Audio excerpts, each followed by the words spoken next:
ان رسول اللہ صلی اللہ علیہ وسلم قال کہ اللہ کے رسول صلی اللہ علیہ وسلم نے فرمایا الصیام والقرآن یشفعان للعبد، روزہ اور قرآن بندے کے حق میں شفاعت کریں گے۔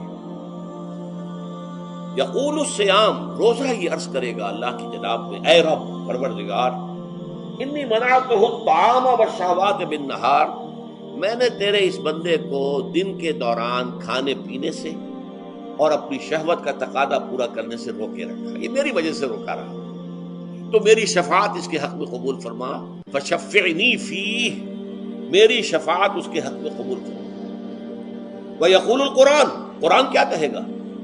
منعتہ النوم باللیل، میں نے اسے رات کے وقت سونے سے، نیند سے روکے رکھا، فشفعنی فیہ، تو اس کے حق میں میری شفاعت قبول فرما۔ حضور فرماتے فیشفعان، ان دونوں کی شفاعت قبول کی جائے گی۔